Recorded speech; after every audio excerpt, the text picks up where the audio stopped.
All right, hello again. I am Wallaber. It's been a while since I've had a chance to stream and continue working on my chat game project called Chat Predicts. Um, but it's a Sunday evening. I don't have anything to do right now, so I'm back.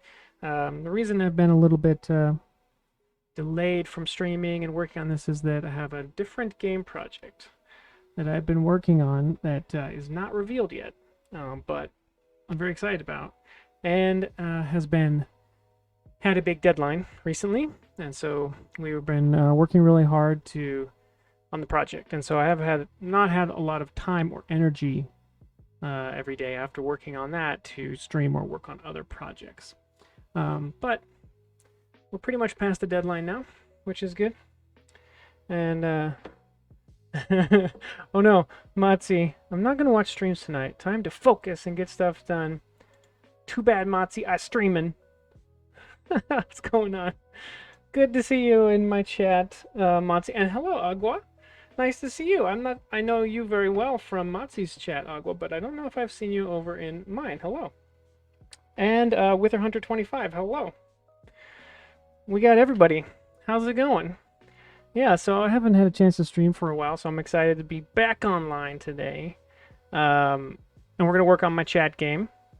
So that's the plan. I guess we can maybe take a look at it and make sure it's actually working. It's been a while since I loaded up this project. Agua, this is the first time you stream since Matsu talked about you. Yeah, that makes sense. So this is the game I'm working on right now. It is a Twitch chat integrated game, something that the chat can play while the streamer is streaming. So that's why it has this strange, very tall aspect ratio. It's not a mobile game, but maybe it kind of looks like one. And the basic idea is it's a prediction game. So you are trying to guess which bucket the ball is going to end up in. And you can play by just typing like everyone's doing here. Hi, Austin. Austin, how's it going? Yeah, so you'll see your name pop up here if your vote gets brought in. And basically, it's kind of like you're betting with the points mentioned. So right now, you would be betting 250 points.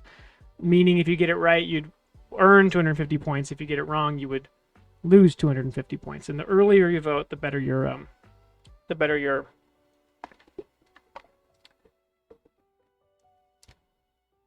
chances are. Here's the reveal. Here we go. Boop. Matzi, I couldn't tell if you were talking to me or not about Discord. There you go. So see, we just got Matzi got it right, got in early, 2,000 points. Austin got it right, 750. And now you get a little like leaderboard recap. Okay, Matzi, no problem. And then we go on to another one. And how is that not bouncing off the wall there?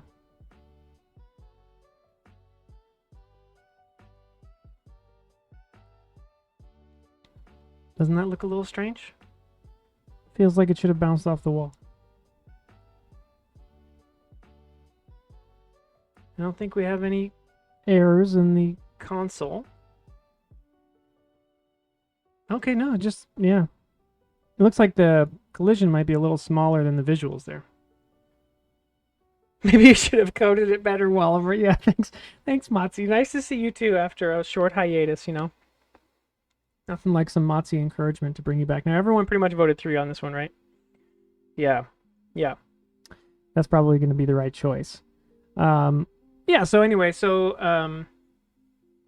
is the game. Oh my god. Seriously. Wait a minute. Walliber bot? Matzi.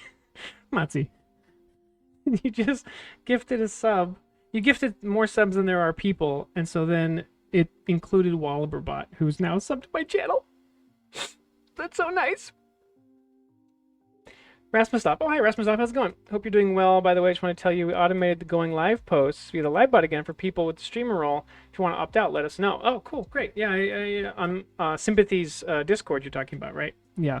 That's cool. Yeah, I had seen that it used to be automated or something, and then maybe stopped being. Well, thanks for dropping by.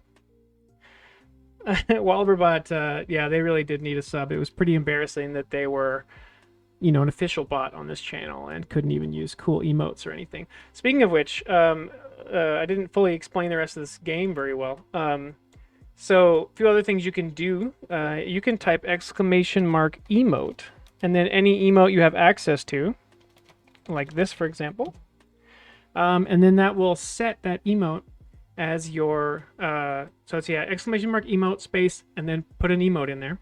And that will set that emote as your picture in the leaderboard. So Agua, you would need to include an emote there. I think it probably displayed some kind of error message. There we go. See, Austin's in with one.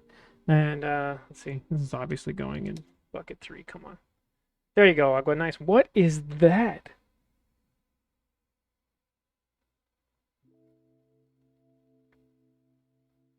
I don't know why it stopped being, and I'll admit that I'm waiting for a YouTube video to finish. I'm doing well. Nice.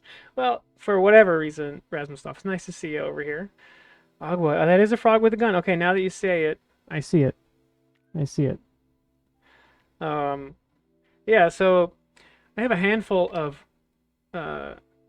tasks planned for this game after playing it a few times with people in chat. So I wanted to get a few of those tasks done today, although definitely my task list is much longer than today. Actually kind of excited about some of the plans for this to try and kind of turn it into a full game and actually deploy it in the stream full time. Matzi, when do I get to make you an avatar? Ooh, Matzi, I do need to take you up on that, although I feel bad because all of my subs to your channel have been gift subs. So I didn't really feel like... There, look at all those emotes. Look at that. They look nice. Matzi, didn't you just make new emotes? Matzi, what's up? Wither Hunter, it is very slow. Yeah, so that's an interesting point, Wither Hunter. It's slow for 2 reasons. First reason is to account for stream delay. So I wanted to make sure that for each betting, period, that if you were on a delay, like you're on mobile or something, you'd still have enough time to see it, type in a number, and have it actually be, recorded in time. The other reason number 2, is that originally the plan was that this game would constantly be running during the stream.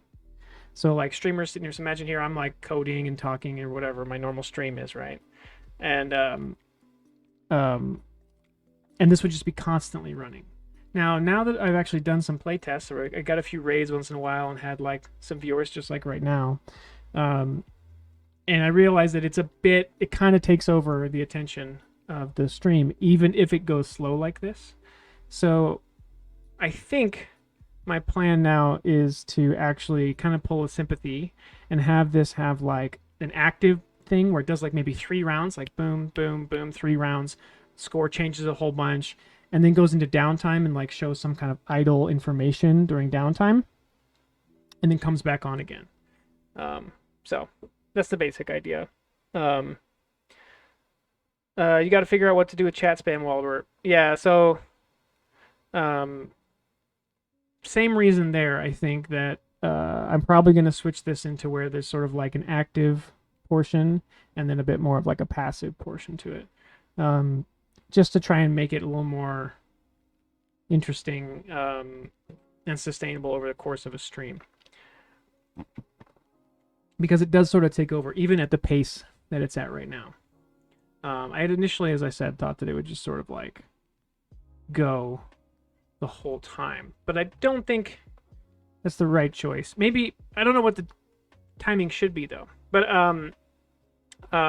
so Wither Hunter, that means I probably could actually speed up the rounds a little bit. You could make a non-interactive mode where you let the game make a random guess for you. Oh, that's interesting. Yeah, right now I was kind of thinking like it would switch into like, attract mode or whatever with a timer letting you know. And then like maybe like scroll through the leaderboard with like the ball bouncing down past all the current players or other stats or things like that to make it have something interesting to watch, but not like the active game. Oh, hey, third tier gaming, how's it going? Thanks for dropping by. Um, so I'm making a chat game kind of similar to Sympathy, actually. My game's a little different. It's a prediction game.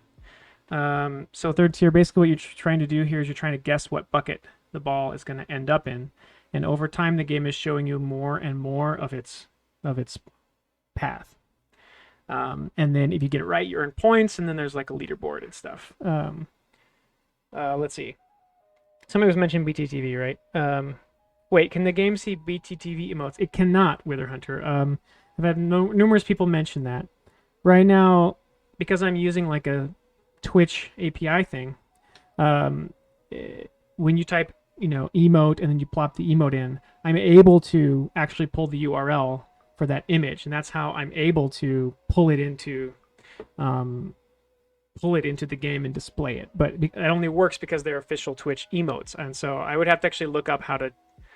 And maybe there's like an API I can use for BTTV where if like the emote name fails, I could like fall back and try to look it up, but I haven't crossed that bridge yet. Third tier was saying, "Oh, nice. Is it an even distribution?" No. Like this level or this layout you're seeing right now, for example, is definitely not even. Like bucket 1 is very rare.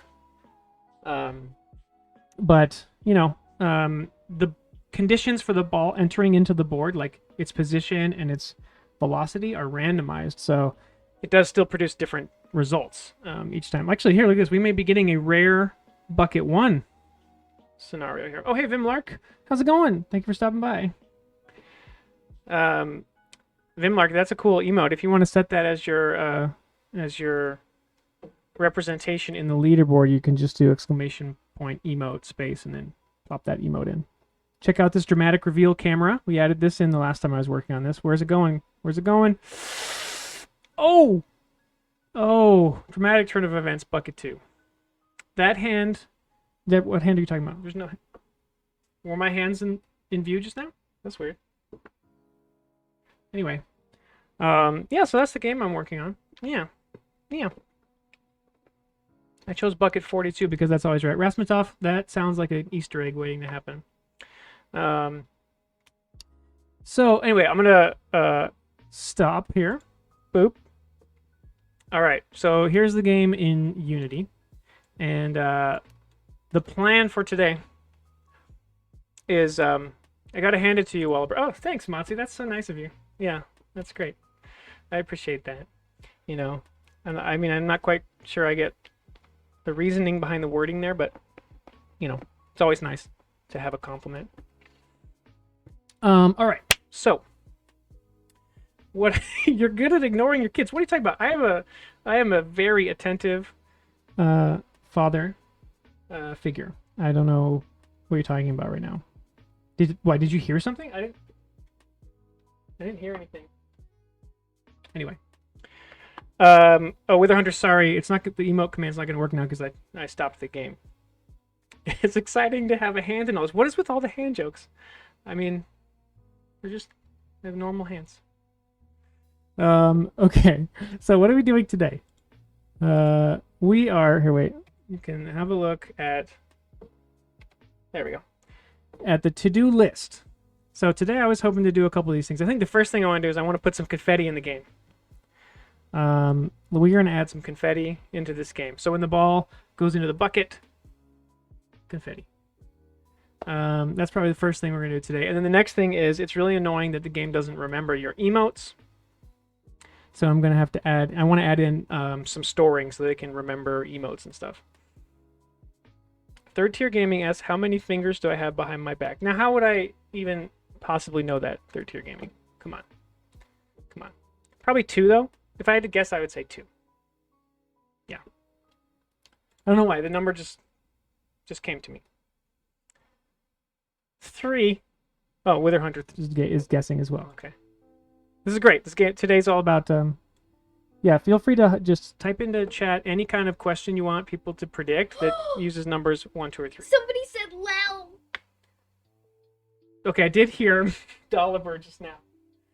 Agua, I don't know if you know this, but my daughter, who we refer to here as Dolliver, due to my name being Wallaber,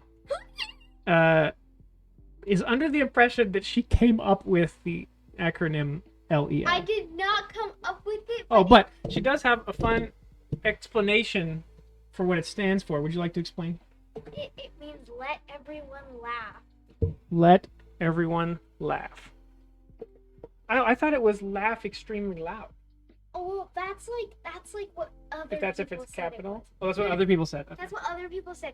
Not what me said. Not what me said. Okay. Wait, Wither Hunter says LUL, not LEL. It's not lol. Agua says, for me, lel is just writing lol bad. The game was rigged from the start. Third tier, that's true. You're right. That was a trick question. We don't approve of trick questions on the stream. Agua says, no, you're supposed to own it. Yeah, I've noticed myself typing lel now because of Dolliver. Really? Yeah. When? All the time. Like when? All the time. So many times. Like, you don't even know. Like when? It is LEL is not an emote. Maybe I need to make a lel emote for the channel. Lel. I like to say it actually more than lol. Like lel is. I like to say it. Right. Lel. It sounds better like saying lel. Instead, it's like lol. All right. So what was I gonna do? Okay, I'm gonna go edit a YouTube video. Wow, Self promo. Go subscribe to Pammer. Yeah, don't forget to like and subscribe to PAMR. My Dolliver's channel. PAMR. It has a little emoji on the channel. Oliver, you're smart. Tell me something. In C#, is there a way to take a mixed list of data and pass it as a method with the proper method signature? LOLW, by the way, Wither says is the best. Lol. Matzi, you want to... Okay. You have a... Does she do coding better than you, Wallaber Lel? Well, it won't be long. My son probably is the one you got to watch out for on coding. He's super into it. Dolliver is quite the artist, though. And all kinds of art she does. She does singing. She does voice acting. She likes to act in general. Do musicals. And she is very good at drawing and painting. I need some, like, dad show-off artwork on my computer so I can properly brag. I'll work on that for the future. Okay, so example, a list with int string int, and then you got like some method int string int. I think I can tell you're still working on your dialogue system, Matzi.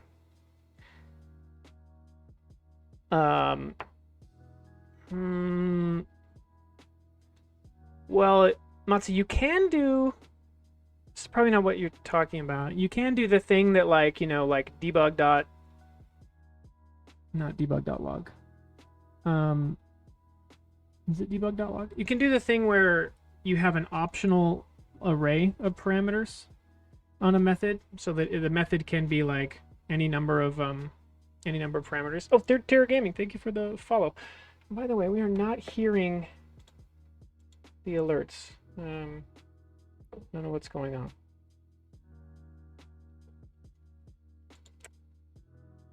That's a single type. This was the reverse situation. Yeah.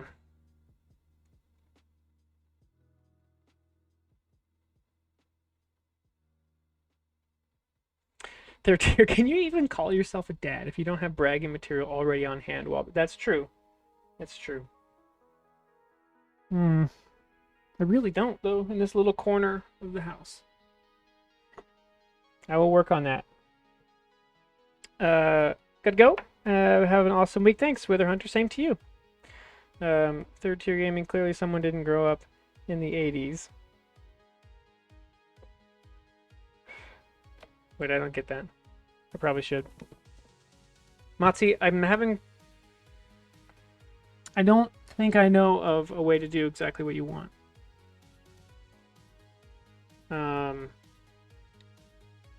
Oh, 80s dad's not, yeah, being like inattentive, right? Right.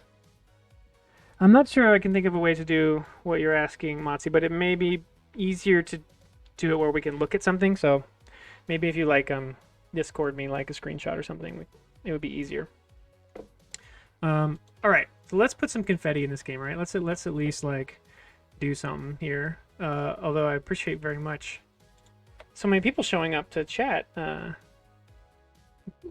I was a little. I expected it to be kind of lonely since I haven't streamed in a while. Okay, now we're going to. Fine, Walber, I'll just deal with dynamic magic. Yeah. Yeah. I mean, you could certainly just set up a method that just takes in a list of objects, and then inside the method you figure out what the heck you got handed. Third tier Discord told me you're streaming. Ah, so I have Razmatov to thank for in Sympathy's thing, setting up the automated alerts again. I will make certain to express my gratitude. Okay, so I have made confetti in the past. In fact, for my game Pro Gymnast, there is confetti in that game. And so we are going to attempt to yank the confetti out of Pro Gymnast and add it to Chat Predicts. I am looking through my folders on Pro Gymnast right now. Here we go. Let's see. Where did I put it? Effects. This looks pretty good. We have a confetti shader, which we're not going to need. Confetti spawner, confetti system. I think this is it. Oh, and we're going to need the editor scripts as well. Okay.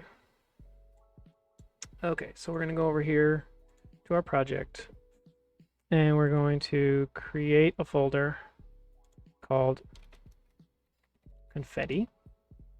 And then I'm going to show this in the Explorer. There we go. Okay. And then over here in confetti, we need these items. And we're going to need, I think, this whole folder. Let's go look inside. Is this, yeah, okay. All right, so we brought over some scripts. Let's see.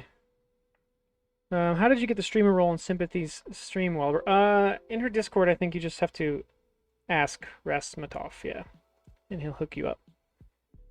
Yeah, I think he left already, but you just mention it in the chat, and then they'll set the role for you. Okay, so it looks like we didn't get any compiler errors, or did we? Nope, no compiler errors, so that's a good start. So we're gonna first, let's just try doing it right in here. So we're gonna make a new confetti system game object, and we're gonna add our confetti system script to it. Now, the way this thing works is, I think it's kind of cool. But we're gonna, so let's go set it up over here somewhere off in space. Okay, and the way this thing works is you can add different pieces of confetti to it. Now, I'm not exactly sure. There we go. I'm not exactly sure my units here. We'll probably have to tune this a little bit. But basically what I have is this system where you can create and describe little different pieces of confetti, and then it's basically like its own little particle system that will spawn the confetti all over the place. And I'm gonna have to remind myself. I think it's just that we need, yeah, let's do this. This game is like all flat colors. Yeah, so, oh, come on.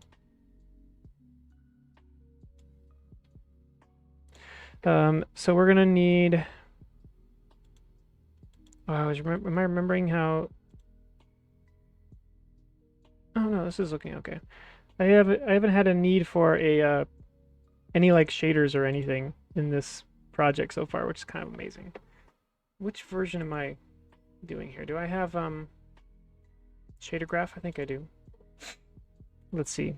Let's create a folder called materials, and let's create a folder called shaders. Okay, and then let's say create a shader. Oh, I don't have. Okay. Well, actually, then let's go look at. Should we go back and look at? Yeah, let's go to documents, Wallaber Games, Gymnast, Assets, Gymnast, Shaders. Let's see what we got here. Do we have just like a vertex color shader? Vert color dot shader. 90% chance that's the right thing. Okay, so now we can go back to chat. Predicts, shaders, paste that in. Okay, let's see what we got here. So this, now we should be able to make a material called, let's just call it vert color. And this is going to get our unlit vert color shader. And now if we go to our confetti system and we set this, okay, there we go. Cool. Okay, so the way this thing works is I can define multiple different little pieces of confetti. So you can set the width, you can set how long each little piece is, and then how many pieces is it. Now that will make sense in a second here, because if I say base twist per segment, and I turn this, you can see that we can end up with curved little curly pieces of confetti. And we can also twist it the other way, like this, where it curves around. And so we can make some different little, like let's make, first of all, just like a little, little squares. Okay, and actually I'm going to want this to be double-sided, aren't I? So let's make a copy of this vert color shader and let's call it vert color double-sided, or yeah. Okay, well, I need to go back to my plan of working, but I'll be lurking. Okay, Matsi, thanks. Appreciate it. Yeah, we're about to slow things down here a little bit anyway and do some coding, so feel free to sit back and relax and enjoy the Harris Heller tunes as we vaguely talk about the code we're writing. So we're going to do double-sided here. So this is going to be a slight variant of this where we say call none, I believe is all we need to do. You're using Steam Beats. No, I'm just using Spotify. Just playing like the Harris Heller, like, this is Harris Heller playlist. Because I'm under the impression that they do not DMCA or DCMA or whatever. Oh, Stream Beats is his gig. Yeah, I know. I should probably switch over to that. Whoops, what in that?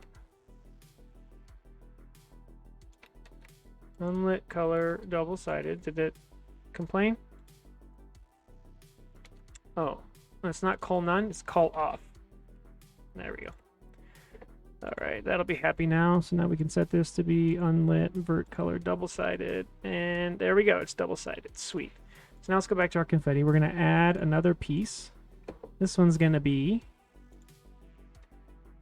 like a longer piece like this with a little bit of a curve to it. You know? Just a little bit of a curve. Maybe like that. Okay, and then we'll add another one. And this one is going to be twisty. So this is going to be like this, maybe like that. Something like that, right? These are like the three canonical pieces I usually make for making confetti. And then you can see here color range, so we can set some colors. And I'm going to have to think about how I make this work with my... how I make this work with my palette system. But for now, let's just give it a few colors. Okay, so we'll have, you know, that's a little too red, right? Like, let's kind of push it towards the pink or something. Let's have some kind of goldish color. And,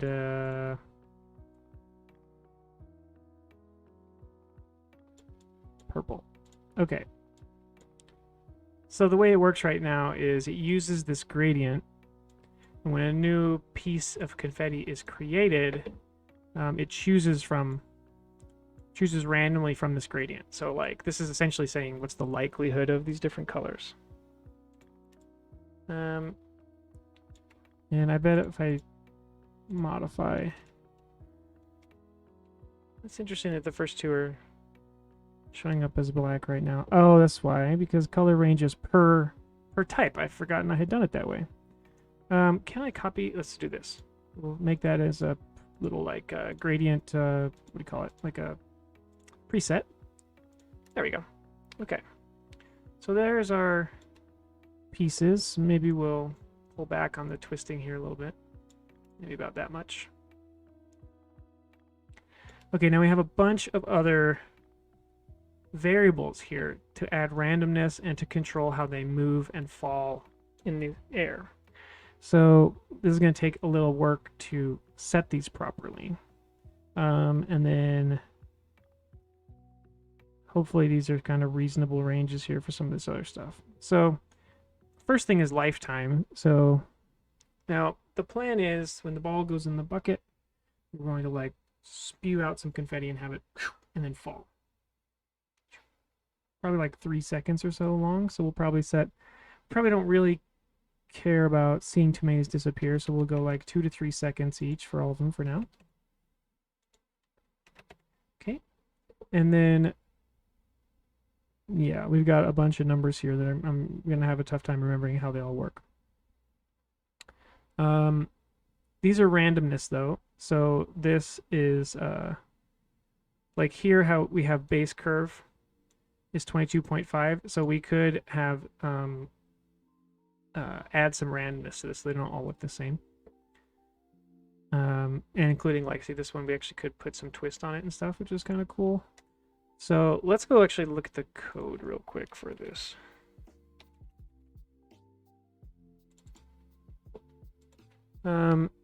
Here, overall twist randomness range. How does that actually get used? Does it get used?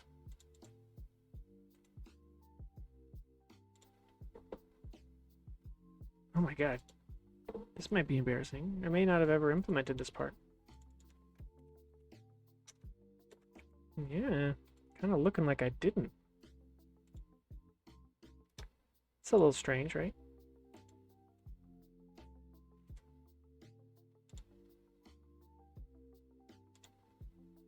Yeah, because here when we generate a instance, yeah, we are not actually involving those. Okay. Rasmatov, welcome back. Motzi had sent you a message about getting the streamer role on Sympathy's Discord, so feel free to have a look at that. Okay, so never mind. We're not going to worry about those randomness values because they are not implemented. What else we got here? Okay, the rest of these we can we're going to tune by looking at it. So the way we're going to probably start to test this out is now we're going to create a test fountain. And a fountain is just one of two spawner types I have for this confetti system, where you basically can just set something up that will just constantly produce particles. Oh, Rasmusov already took care of it. Nice work. Okay, so we're going to have a confetti spawner fountain. It's going to reference this confetti system. And you can see I have my little thing here, so it's like, okay, what's the radius? It's about this much. Yeah, 10 per second, and they're all going to start right now with no velocity. But with a rotation between 0 and 360 degrees around all axes. Okay, and then no, omega is my word for rotational angular velocity. We're not going to have any of that yet. Spawn weights. Spawn weights. This is where it's deciding which of these pieces, like how likely they are. So what we can do is we're going to have 3 of them. This is the weight for piece 0, part 0, part 1, part 2. So we're going to make them all even for now. All right. And now let's turn off maximize on play. And let's hit play and see how we're looking so far. Is this actually going to work? Yes. Okay, so see, now we've got some confetti occurring here. It's just kind of constantly falling here. So that's fine. Now what I want to do is I want to try and get this to look a little better. And I have a bunch of parameters that we can essentially tune. Are you secretly Bennett Foddy? No, I am just a Bennett Foddy wannabe. We seem to have similar taste in game design.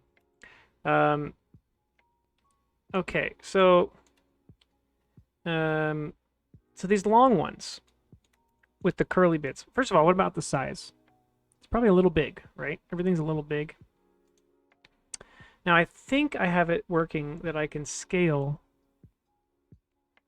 render scale here. Like if I just set this to like 0.2 or something, is that actually going to change in real time, or do I have to hit run again? I probably have to hit run again on that one. Let's see. Turns out that people don't expect me to reply to messages super fast. Oh, Ski Freak, how's it going? Thanks for dropping by. Okay, so render scale works, except that it's also scaling the position. So see here, this value is 4, and so at 0.2 of that or whatever is all the way over here. So I'm getting these tiny little particles over here. So I don't really want to rely on that. I mean, I should probably fix that bug. Or I could move the confetti system to where I want the particles to spawn from. But what we're going to do instead is we're just going to change the size of them, because we're actually setting this up from scratch today, so why not? So we want these to be like maybe half as big as they are right now. So this should be 0.15, this should be 0.15, 0.15, 0.15, 0.15, 0.1. Okay, let's try that. Has Bennett Foddy played your game? He has, yeah. He's very nice and offered to play it a few times during development. And then I think he's played it since it came out. As far as I know, based on a few tweets. Okay, I like the size of this confetti. This is looking a little closer to what I want. So now what I want to try and do is get the behavior where the little squares like to spin and kind of move left and right. And in theory, the way that works is you set this number. There you go. Okay, so you see how the little squares are kind of like swaying around a little bit, moving off to the sides now? That's because they have this thing called air sway. Now what they're not going to do though is spin very much, because they don't have much air inertia. Now I don't remember what kind of values this needs to be. Okay, so now they're spinning a ton. This is probably too much. Okay, see, that's starting to look kind of good. Like, you see how they'll, like, flip around and then start spinning kind of crazy and stuff. So that's getting somewhere. Maybe even a little less.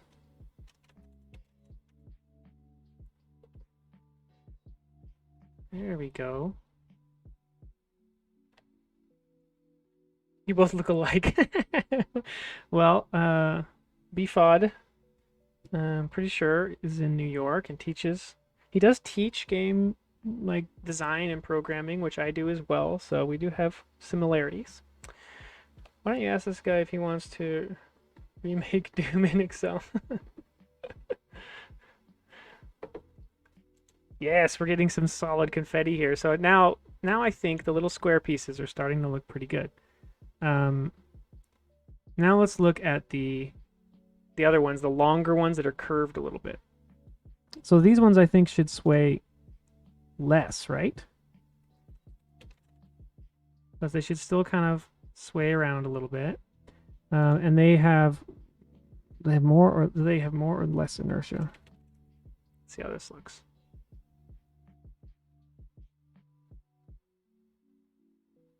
Okay, I actually think they should move more to the left and right though.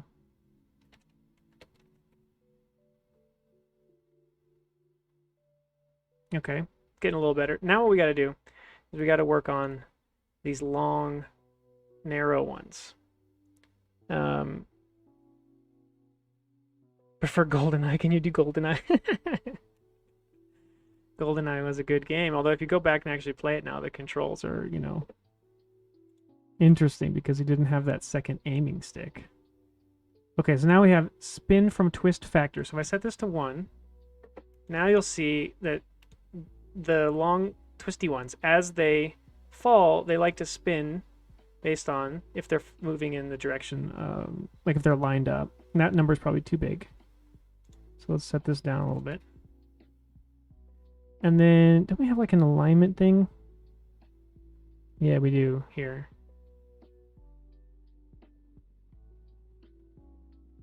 Alignment ratio 1 to 4, and then let's make this like 0.5 to like 2. Okay, now we need to give these some inertia.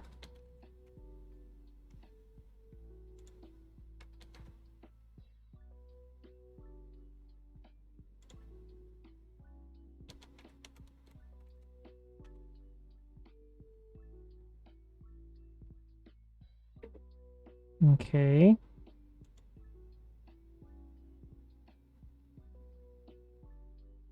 All right, how are we looking here? I feel like the twisted ones are spinning way too fast.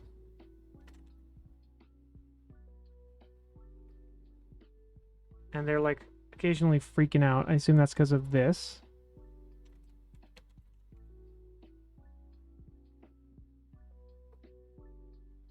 Okay.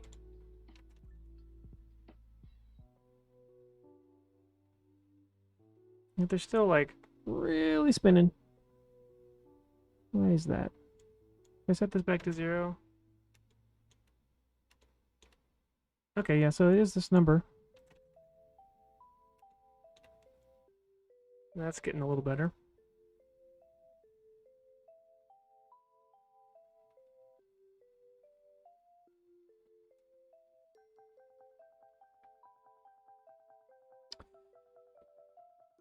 Okay, how is this looking? We're getting somewhere. These need some sway.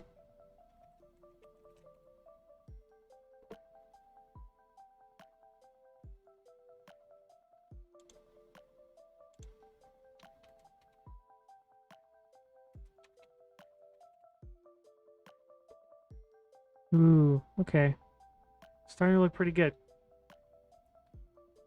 Starting to look pretty good, right? Now the ratio is a little weird. I would like to have a lot more of the little tiny squares.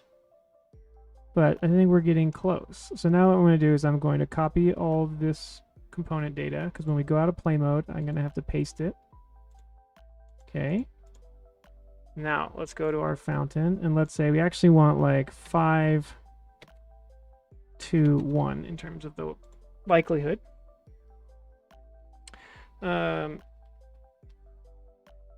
Should be able to. We were talking about that before we realized something drawing. You should see his CAD. Did you see his CAD work, by the way? Third tier. I did briefly lurk in your stream while you were doing CAD stuff. That's very cool. I think you know. I've made a bunch of weird 3D puzzles using my 3D printer, and so I'm fairly, you know, familiar with using CAD for 3D printing stuff, like you were doing, Third Tier Gaming. I've shown this one on the stream before. This is a Rubik's Cube-like puzzle I made. It works like a Rubik's Cube 2x2, except it's made out of 3 toruses. Edgy Sprat says, almost forgot, no Wahlberg game without confetti. That is true. This is looking good. Now what we need to do is so no GoldenEye in Excel then. Well, third tier, if you're talking about, oh no, Clay's here. Clay, I knew you were going to show up. Clay, you being in the stream means one of two things. It means your homework assignment is already done. It's going so great that you have time to just relax and watch Twitch. Or it means you're here because you're actually hoping to squeak in a few questions. Rasmus says, oh yeah, of course, everyone but me in Sympathy's Discord has a 3D printer. Yeah, yeah. Third tier, no GoldenEye in Excel. Although, if you want to talk about games made on old, weird, esoteric technology, I do have something to show you. Have a look at this. You see that? That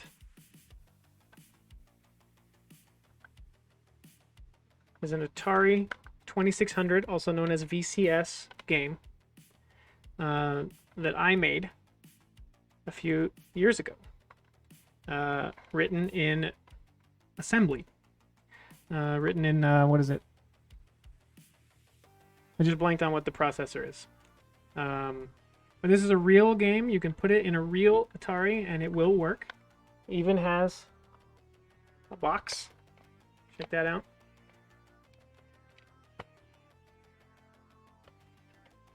It's pretty sweet. Game is actually pretty cool. At some point I'll probably try and make a version of it for a modern platform. But it was super fun to make. Yeah, I coded it in 6502. That's what it is, 6502 assembly. Which sounds really impressive, but actually the cool thing about things like the Atari is that they're so simple that, you know, like making the logic in assembly is actually not it's not as hard as it sounds. It's kind of fun. It was really fun, actually. I would like to do it again. I really would like to make like an NES game next or something like that. Not that I have tons of free time. I'm already working on this random side project. Okay, so now we're going to test confetti cannon. We need... Right. Clay, you didn't know I made an Atari 2600 game?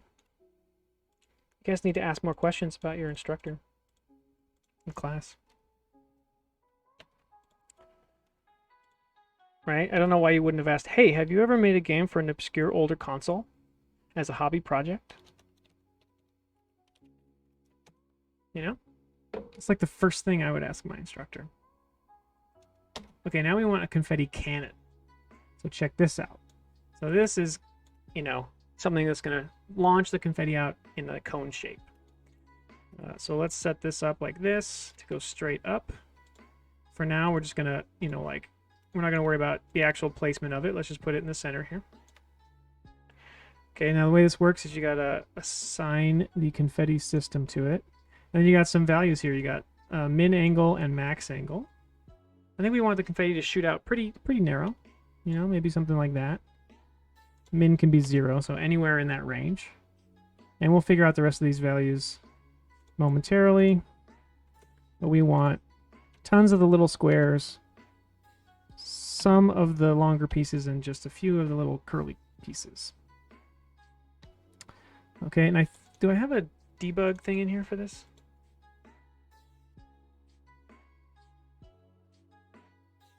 No, that's okay. Because we have start on enable set up. So what that means is we should be able to hit play. Isn't it then confetti? Third tier asking, why haven't you made a Sega CD game yet? That's an excellent question, Third Tier Gaming, and I don't have a satisfactory answer to it. I would really actually like to make a Saturn game, because Saturn is even more obscure and weird console. And that's part of the fun, right? Okay, check it out. So here we go. When I enable this object, we get a little spawn here. Pretty underwhelming. So let's start fixing it up. So first of all, speed. Speed, min, and max are the main values here. So let's set this up to like 50 and 75. Now we better zoom out here because we're going to be like, okay. Okay. So we probably want this to be like 125.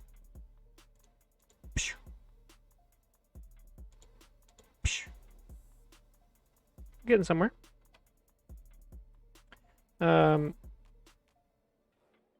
Must be great to have teacher that streams. I don't know if it's great or not. Uh, I guarantee that we're very, very lucky to have Wallaber here, especially when you can ask him questions on this. Oh boy, see, I knew it was coming. Just so everyone in the stream is aware, SCR-183, who I will refer to as Clay occasionally, is one of my students and has a project due tomorrow. A project that all of the students have been doing a good job on, but in general, not quite making progress as fast as they probably should. And I reminded them in every class, hey guys, you should be a little farther along. Want to see some gameplay? Let's get this going. So I'm holding out hope for impressive result tomorrow. Okay, this is looking pretty good, but they all shoot up with like the same orientation and everything, and that's because of this here. So we want to say, yeah, they can come out with random orientation like that. So now this will be already a little better. See, now they spread a lot more.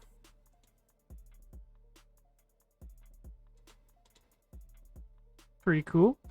And we can give them some initial rotational velocity as well, which probably isn't actually going to be all that visible, but we can test it out.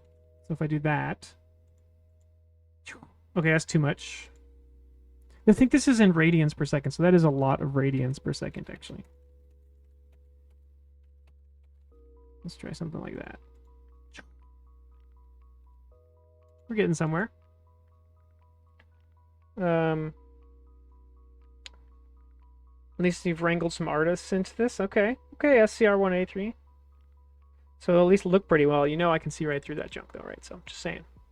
Logic better be there.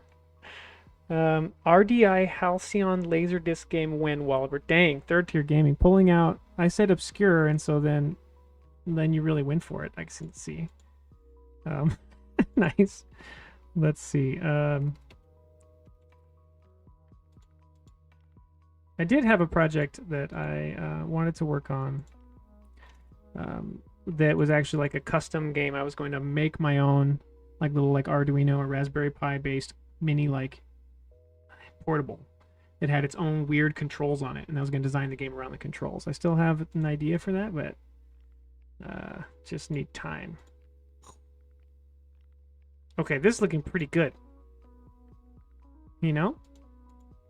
Maybe we need a lower min speed though, so there's a few like little dud pieces that don't shoot up very high. Yeah.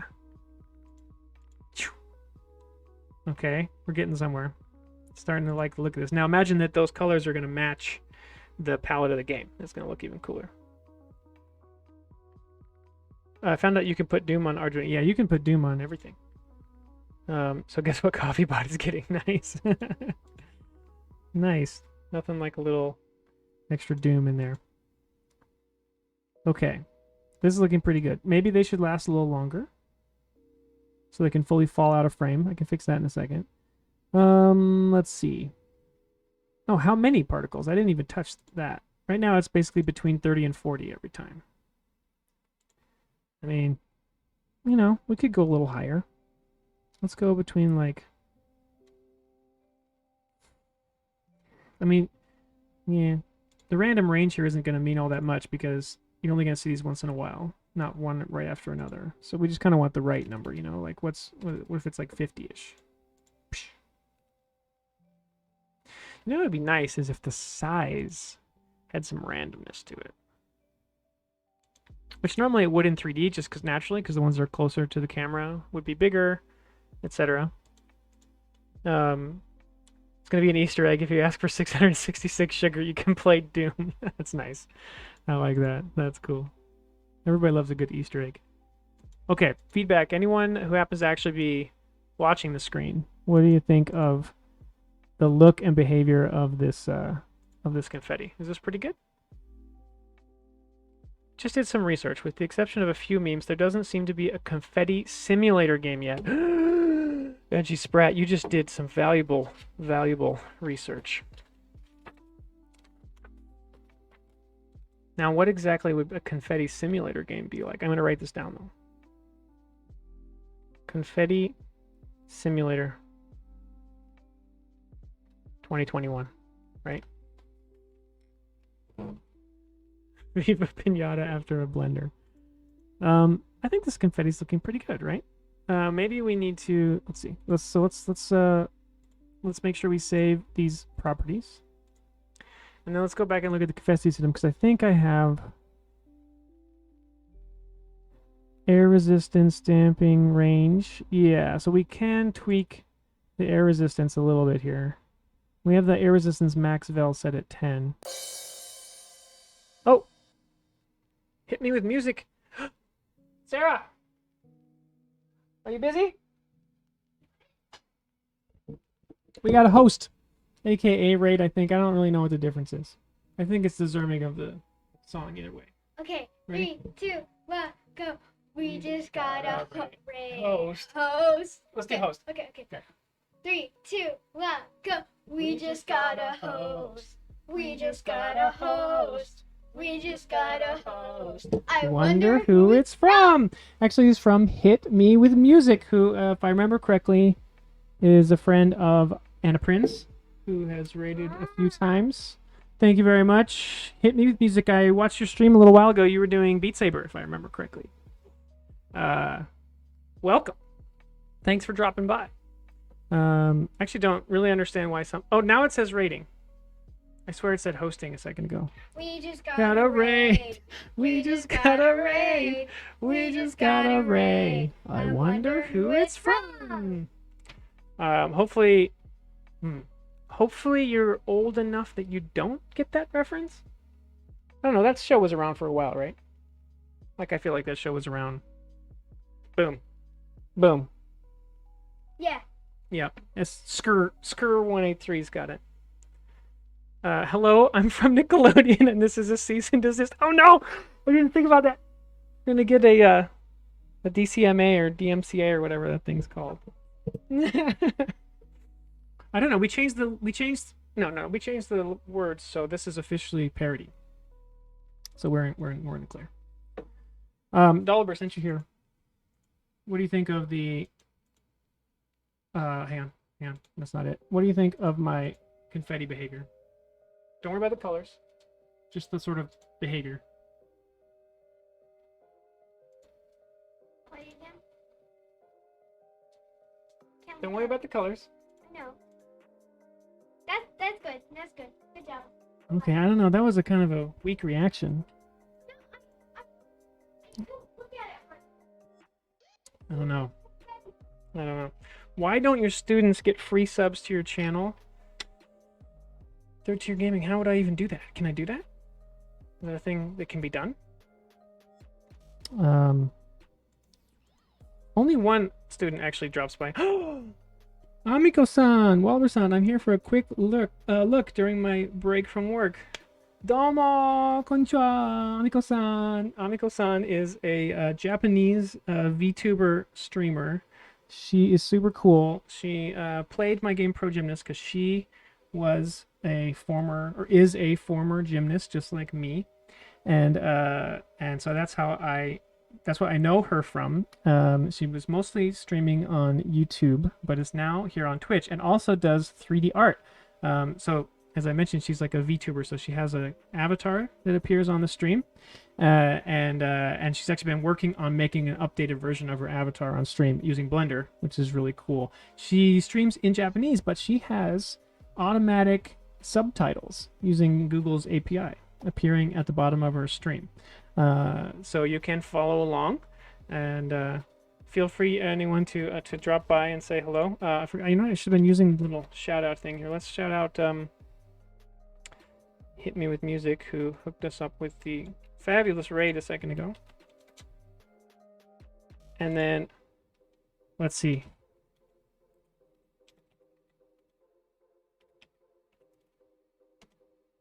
There you go.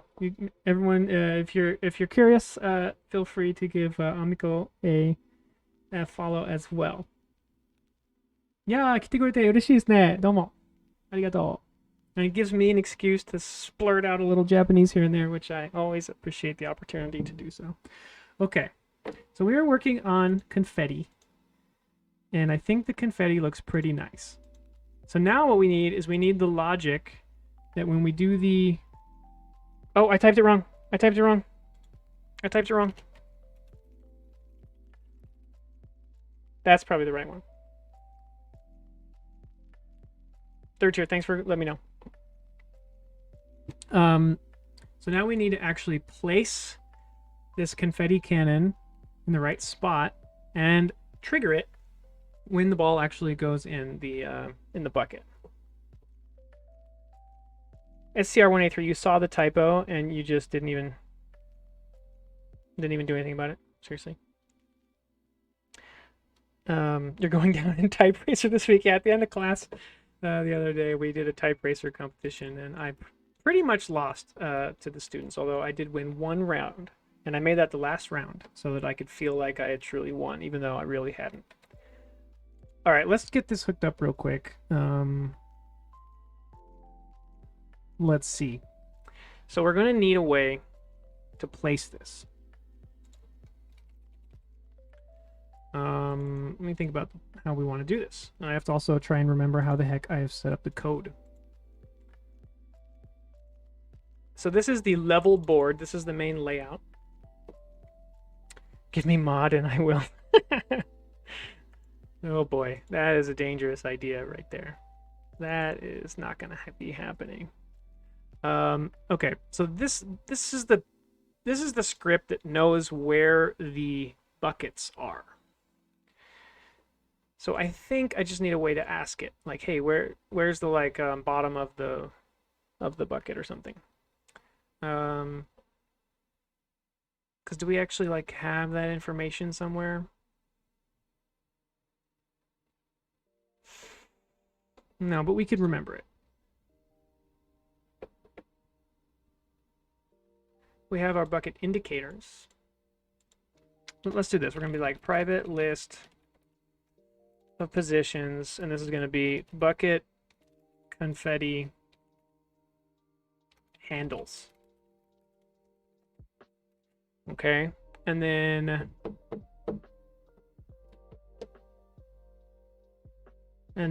while we're here, right here, creating the buckets, right here is a point in time where we have this thing called cur pause, which is sort of placed basically at the center of the bucket. So right here, mark down the confetti placement handle. So we'll just say like vector3 confetti handle equals curpos minus new vector3 0.0f confetti vertical offset. I guess if we're calling it an offset, then this should be a plus.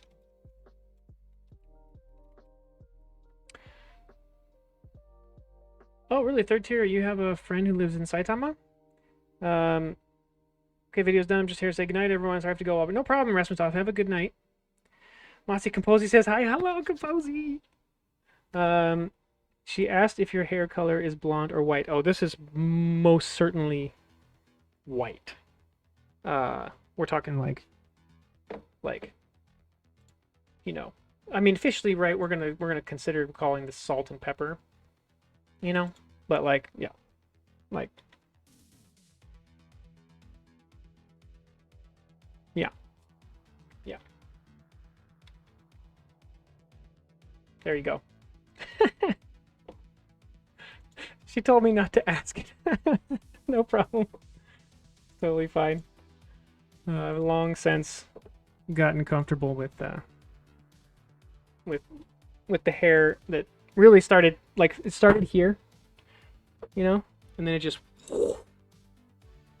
started early, like mid-20s.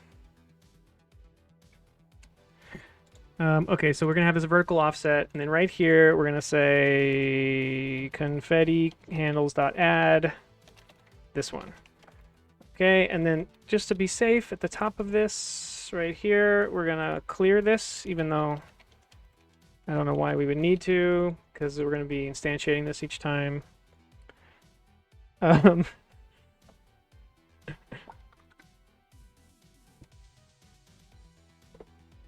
Amiko-san says where they live is a secret. That makes sense. Amiko-san is a VTuber, which I would kind of assume means you want to be a little more protective with your identity. I used to live in barely Saitama Prefecture for a little while, and then lived in where else did we live? I mean, lived in Tokyo basically for 3 some years. Loved it. I miss it. Okay. So we were going through here. We were marking down the position of the whatnot. Now we need a way to access that information. So we're going to be like right here. We can just be like public vector3 get confetti handle position for bucket int bucket. Okay, and so this is just gonna just return. I'm not even gonna put any. This is amazing. I'm not even gonna put any protection on here. I'm not gonna check if it's in range or anything. I'm just gonna return it. Okay, so now what we should be able to do is we should be able to go to our game manager, which is the big giant class that Matsu's going to get mad at me about because it has so much code in it. It needs to be broken up into smaller pieces, and I'm totally going to do that eventually. Private confetti spawner cannon. This is our confetti cannon reference. Okay. And then basically, what we should be able to do is during the cool zoom in reveal sequence, which is where is that actually happening?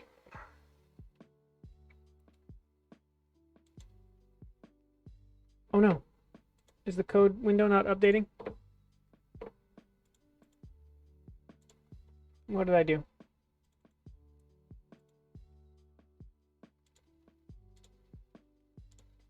There we go. Thank you for mentioning that. It's not lag. It was actually OBS decided that it didn't believe this was the same window it was before. I don't know why that happens sometimes. Learn bald is hage. Hage. So, hagete nai yo. これはハゲてはいないよ。薄くはなってるんですけどね。髪の毛が。薄くはなってるんですけど、ハゲてはいない。Right? This is not balding. This is just, perhaps a small amount of thinning is going on, but definitely not balding. Okay, so back off, everybody. Back off. Right? We don't need to accelerate the pace of that. Okay, here's the reveal sequence. Blah, blah, blah, blah, blah. Yeah.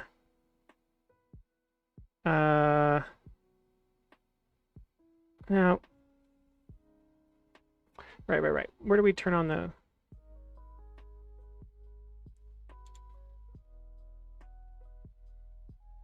Where do we do the...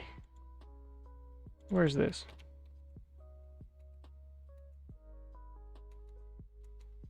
Right here.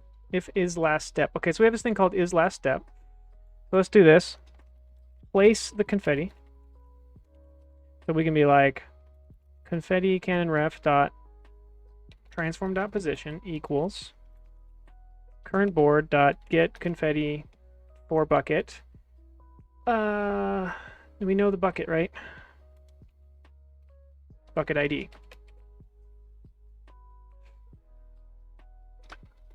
Your accent sounds pretty good. Oh, thank you, Third Tier Gaming. You need to teach me the way so I know when my girlfriend is making fun of me. Well, you gotta just learn, man.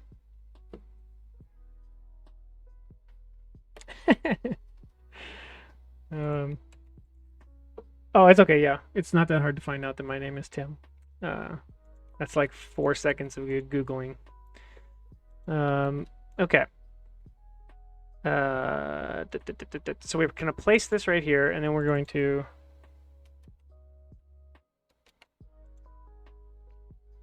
I need to figure out when we actually want to play this. And so I think what we're going to say, this is at the end. We don't want that.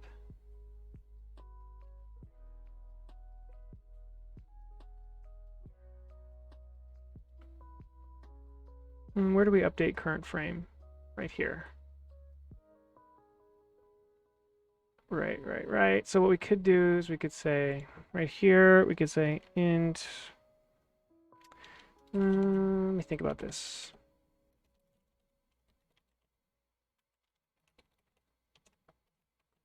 Okay, so we could go down here and we could say shoot the cannon? Question mark. So if is last, right? And then we say if prev frame does not equal current frame, because we have this frame skip thing, so I want it on the frame where we actually moved. And then we can say, like, let's our target frame equals what? We want to do, like, really we want to know when did it actually, you know what? Yeah. We need to know when it was actually triggered. So let's go up here, and we have this thing called bucket ID.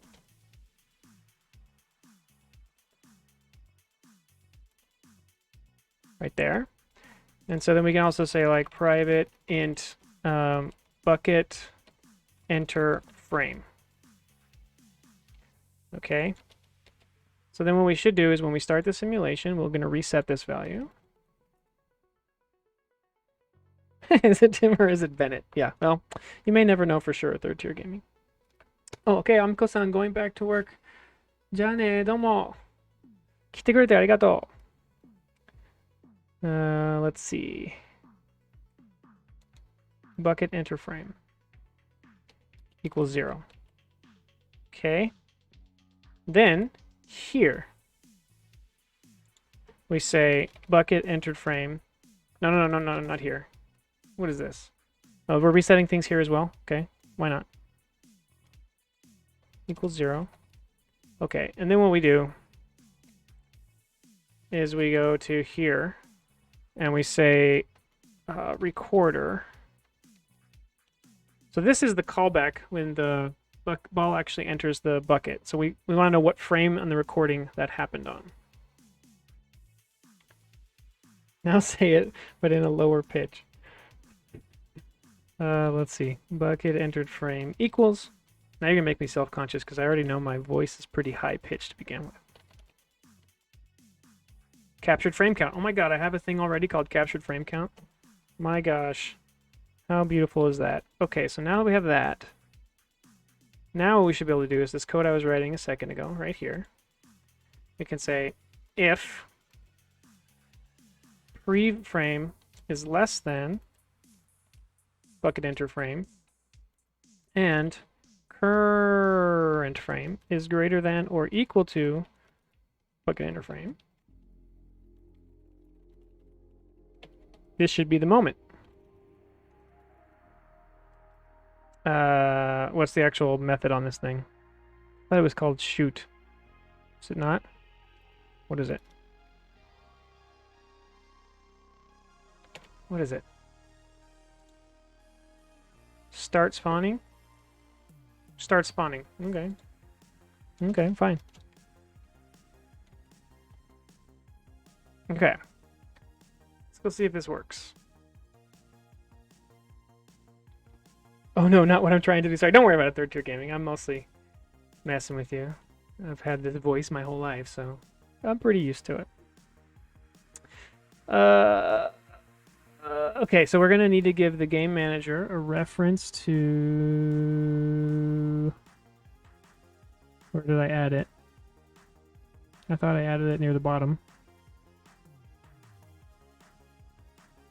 Oh, it's not showing up because we have a compiler error.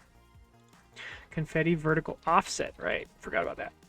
I don't love how I'm defining this on level board because this is like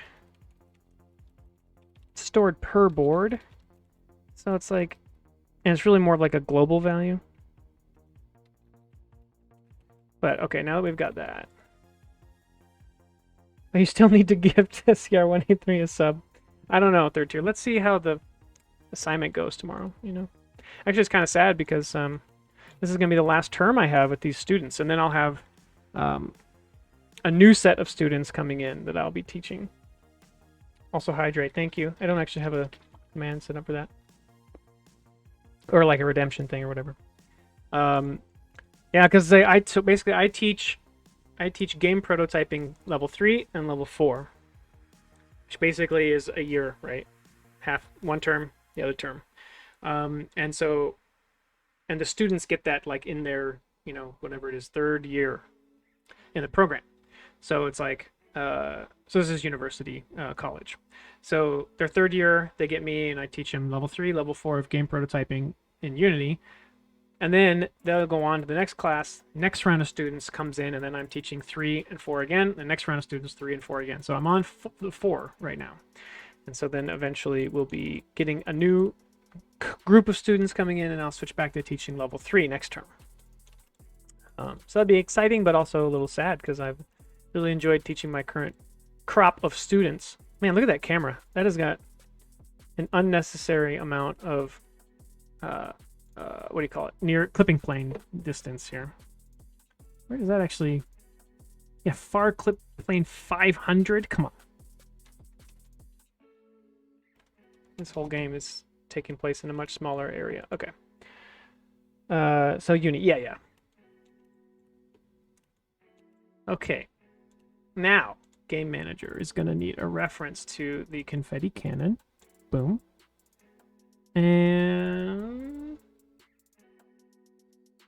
let's see what happens. So in theory, what should happen is that, okay, it did the simulation, and now the cannon is currently sitting right here. That would lead us to believe it's going to go into bucket 2, and the debug log agrees. We do have a null reference, though.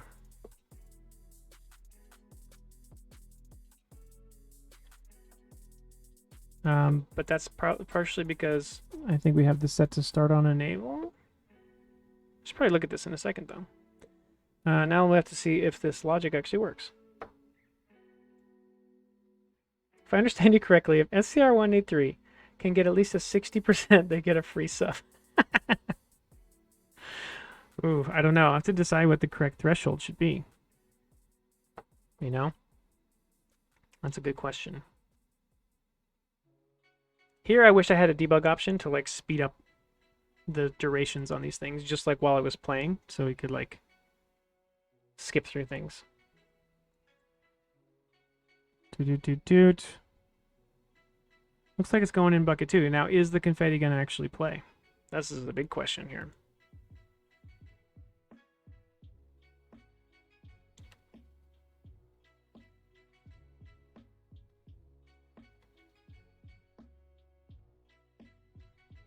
I mean, they're paying probably 2K to go to this class. That's true. It's not cheap. Wait a minute, it went in 3. Oh, but it did it. It played it in the right spot. That was awesome. Right, bucket 2, aka the third bucket, because we start with zeros because this is programming.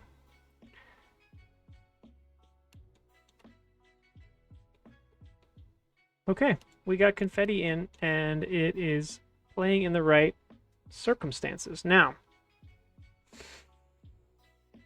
interesting conundrum. Given the visual style of the game, I feel like what we want is we want the option to have a single color per confetti piece type, as opposed to that gradient that I have in there currently. And then you can just define like 3 confetti colors. They get set to those 3 colors, and then they're used, right? So the map is somewhat procedural. Sort of, yeah. I have like 5 different layouts right now. The layouts are not randomized at the moment. The order is randomized, and then the ball's starting conditions are randomized. So you certainly can't memorize what's going to happen. Okay, here we go. Yep, it moved it. Look, it moved it over to the bucket on the left. And hey, see, look, it's gonna be cool. All right, so let's look at this real fast. So the cannons.onEnable got called, which tried to call this.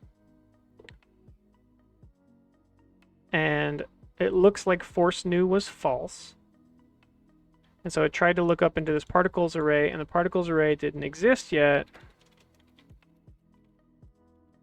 because set array is called, well, in awake. Dang, you would think that would happen before on enable, but maybe not. That should be fixed. Like, it needs to be fixed, but I'm not on a huge priority at the moment to fix it. Okay, so what we need though, right, is we need a way for these colors to be set from the palette. Because we already have a system in this game. Where is it? Is it in utils? No. Yeah, we have this thing called game palette. It has a bunch of colors that it stores that you can set from a text file. And so I want you to be able to set the colors for the confetti, of course. Question is how, I think what we'll do is, the style of this is like maybe you set just like 2 colors, and then what we could do is we could dynamically create gradients that use those 2 colors.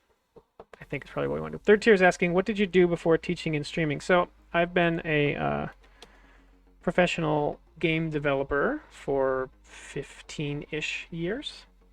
Or I guess I should say worked in the games industry for 15 years or so. Started actually because I happened to speak Japanese. I got a job at Disney as a tester, as a lead tester for a game they were working with where they needed someone who could speak Japanese because it was with a Japanese developer.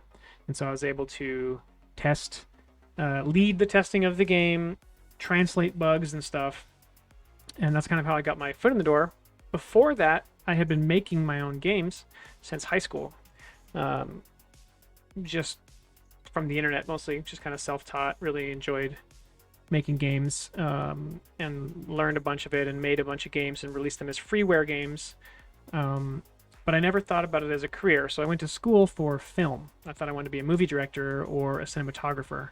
So I studied film, but while I was in school, I studied Japanese and fell in love with it and ended up doing an exchange to Japan. And then after I graduated, I moved to Japan and worked there for a few years.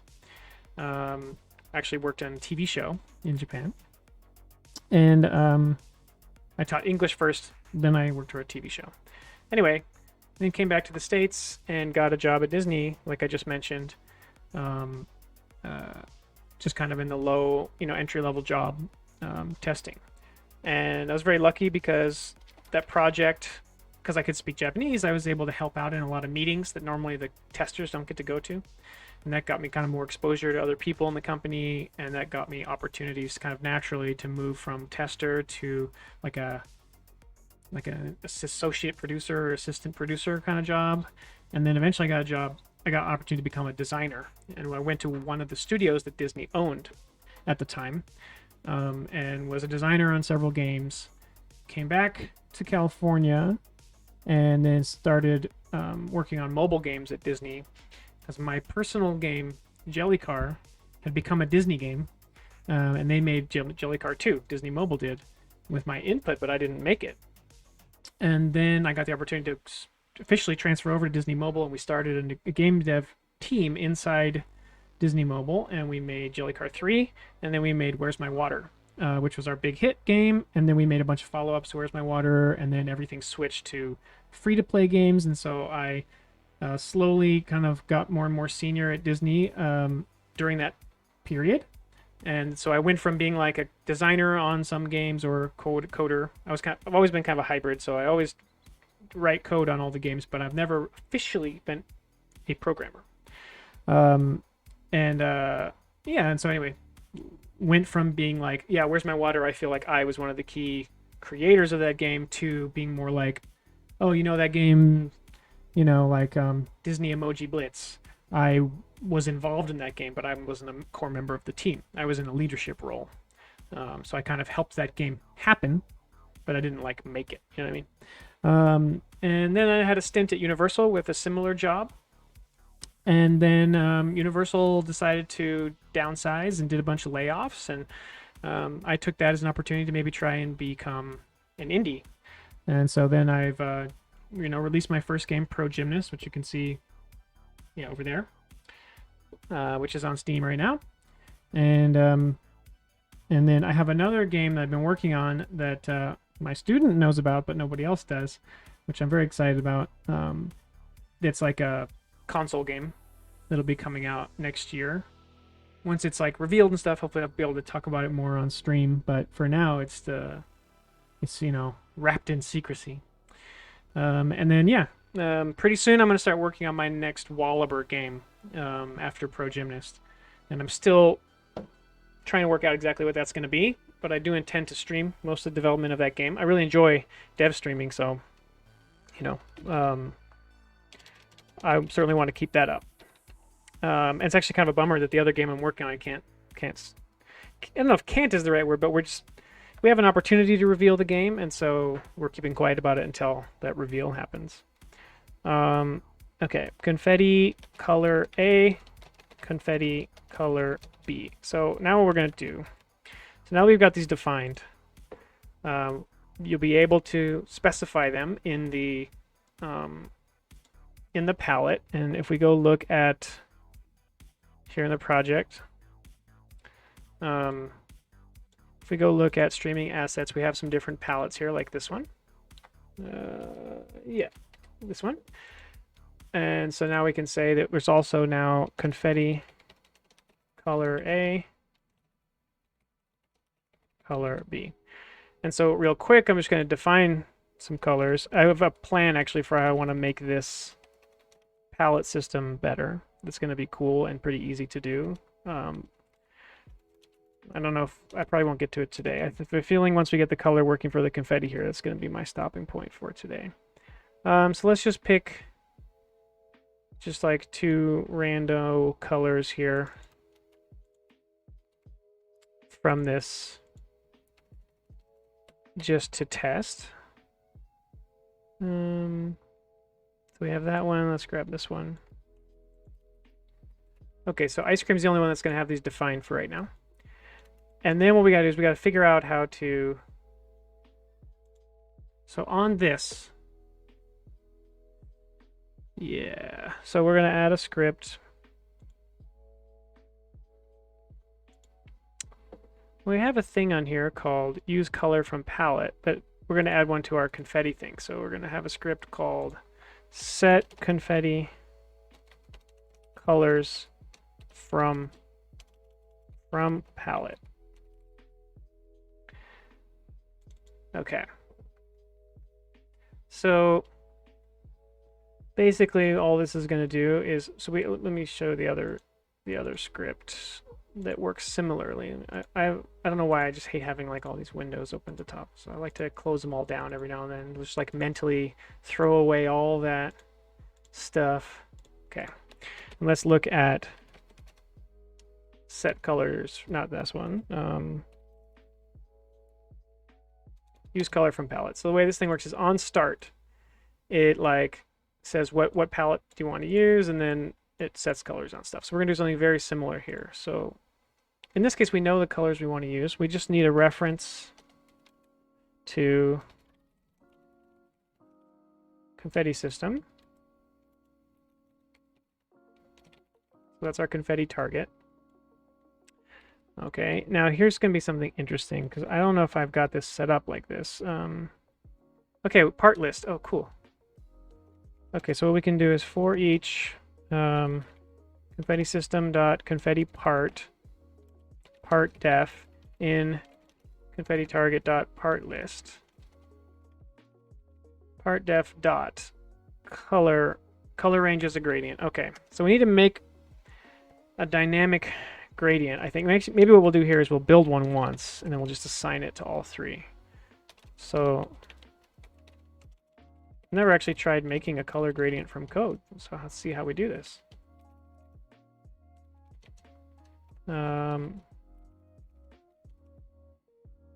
Mode, we want to set this to be fixed. So instead of blending the colors, it just like is a abrupt transition between them. Set keys. That's probably a way to do it. So set keys, then we're going to make a new gradient color key array. And a key has what? Probably just has a color and a time. Yeah, so we're going to set a 0. No, first is the color. We got to get the two colors. Call A equals game palette. Color A equals game palette dot get color confetti A. And call B equals game palette dot get color confetti color B. And then what we want here is we want a color key with call A at 0.0f. And then we want another one with call B at 0.5f. And then this also wants a new alpha key list. And this is just going to be, what's the order here? It's going to be alpha and then time. So 1.0f, 0.0f, new 1.0f, 1.0f. Okay. So this should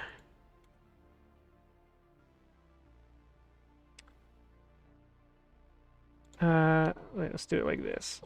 So we can actually see what we've done here. We did that, and we did that. Okay. So in theory now I've created a gradient that just has equal weight between these two colors. And then we're just going to assign this like that. Okay, let's see if this works. So if this works, we should be able to go to our confetti system right here, and we can add set confetti colors from palette, and we give it the confetti system as a target. And now if I open this up, we see the colors I assigned here. Now when I run this, these should pop to, okay, almost there. Looks like they're all one color. And that's the reason. Okay, so see how this is at 0, and then this is at 0.5. So it uses this value as the previous one. So this needs to be at 1, and this needs to be at 0.5. Okay, got it. So that's simple enough. We just need to go here and say this is going to be at 0.5, and this is going to be at 1. This is cool. I've never made a gradient from code before. All right, so now when that compiles and we run it, we should see that our confetti system has updated. There we go. Okay. And those would be the colors. All right, so you know what? While we're in here, let's do this. Let's make the palette thing cooler. So here's my idea for the palette thing. The way the game palette works is we have this function, this method right here. It's very simple. That just can load the palette from a file. And the way it works is like, does the file exist? Okay, read all the lines from the file and get me an array of all the lines. Clear out our color map. Go through each line. If the line is starting with a semicolon, skip it. Those are all of the, these are the, like comments, you know. And we're going to do a new thing here. We can say, you can set colors to a temporary name in this file and then reference that name instead of the direct color hex values for convenience. And that's it. We're gonna, yeah, we'll just do it this way, and just be sure to define the color before it's used in a, before it's used. So then what we could do is we could say let's go like this. Let's see, where was this, what was this website? What was it called?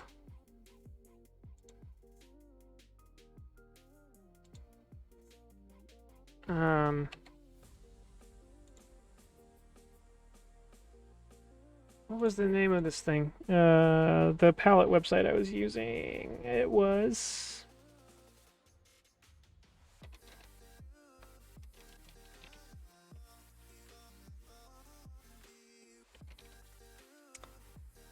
lowspec.com. There it is. Okay. So we had one on here. It was called... I don't remember the name, actually. This is going to be annoying. Be cool if I can find it again, though. Let's see.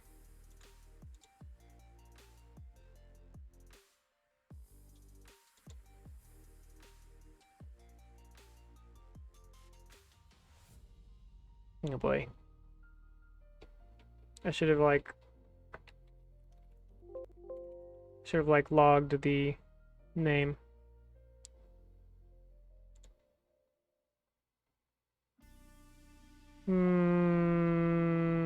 Let's see. Is it this one? I don't think so.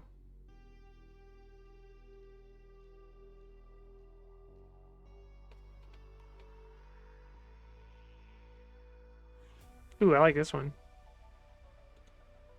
Let's keep an eye on that one.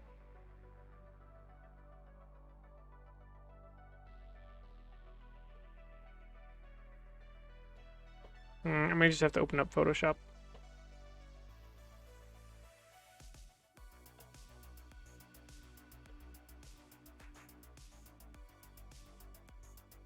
Yeah, okay, fine. Since I don't remember the name of the palette I was looking up earlier, that was a dumb move. I should have marked down the URL.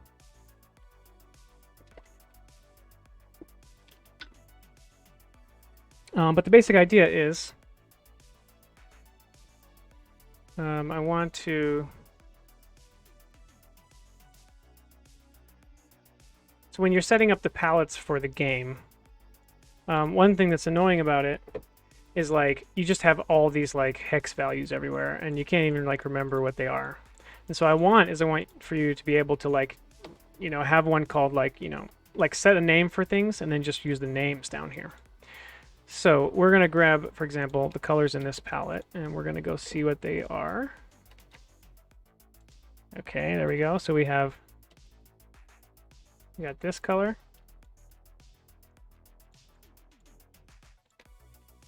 We got this color. We got this color.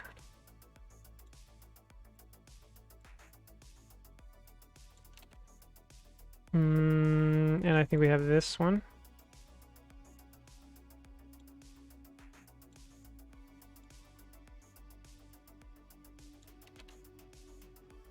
And that might be it.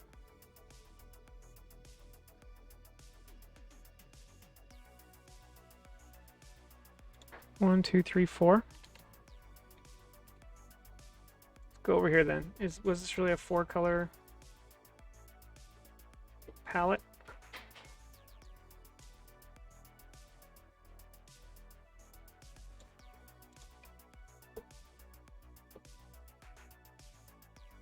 It's not this one, is it? No.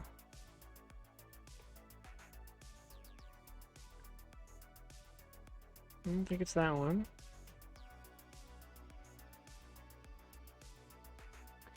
Senpai, I have a question. If a method takes an anonymous function via lambda, is there a way to pass in a method reference instead? Yeah. So Matsi, one of the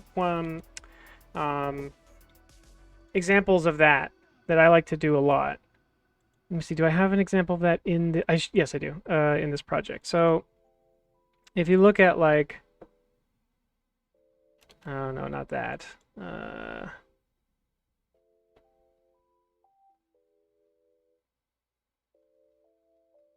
Do I not really have a good example of it?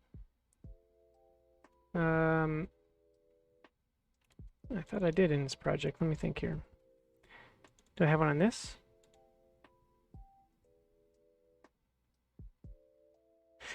Here's a good example. Okay, so there's this, you can see this function here called add emote, right? So the idea of this is like, this is my emote system, right? This class, the job of this class is to keep around any emotes that have been mentioned that we've pulled down as a texture. So we remember the name, we remember the URL, and we remember the texture in a little dictionary. And the key is the emote name itself, right? Okay, so we have some methods, right? Like, is it in the cache already? You know, is the texture ready or not? You know, can I get the texture, please? And then we have this one, add emote, right? So this one's like, you give it the emote name, you give it the URL, and then you pass it this, a system.action string texture 2D called onloaded. This is saying, this is a method. You're saying, I'm going to get past a method that expects a string and a texture 2D as the parameters. And I'm going to refer to it as onloaded. And then you'll see here what we do is I have this method called download the texture, and I pass onloaded down through here. And then eventually, and we do like an inline coroutine here, where we eventually call this back, right? And so the cool thing about this is that this thing add emote, you can see here, that this is an example of calling this with using a lambda as the callback. So I say like, hey, here's the name, here's the URL, and the callback method is inline and it's right here. You know, here it is. This is the string, this is the texture, and then I go around and I figure out the thing and I set some junk to true. But I could here just as easily do this, ec.addEmote.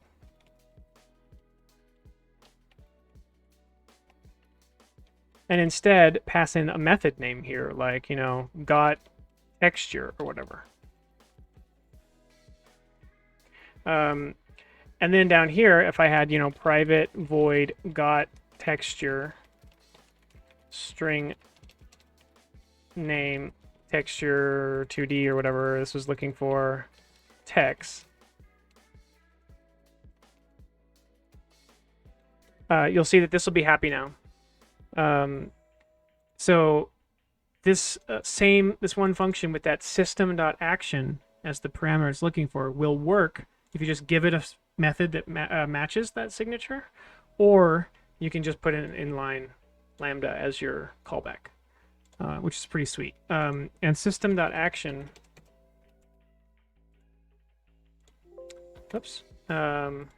system.action is basically just this template where you can just put in the types that you want. I think it works for, if you just do system.action with no brackets, that means it's a null function.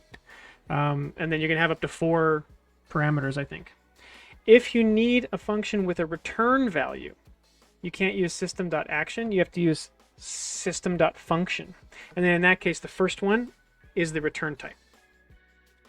So like if for some reason this function needed to, like I've done that before, like if you had, you know, you might have a thing where you're like public void, you know, sort the stuff.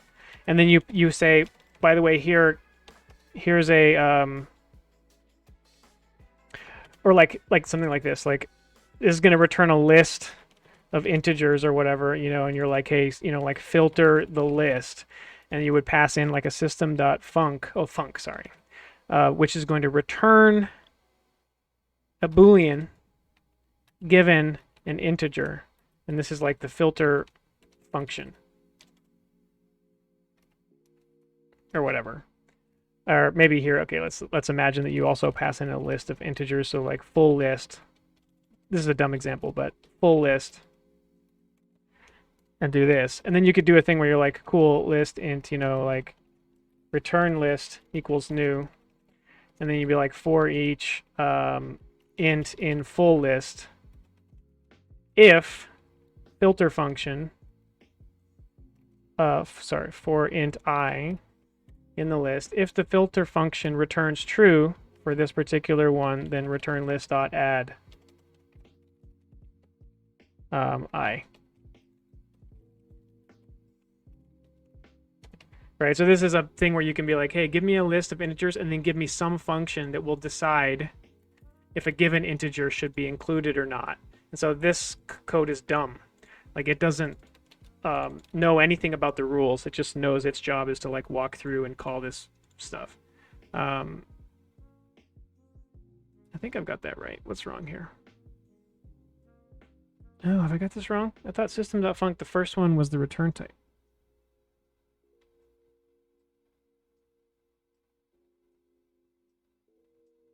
Oh, no, it's the other way around. The last one is the return type. There you go. Now it's happy.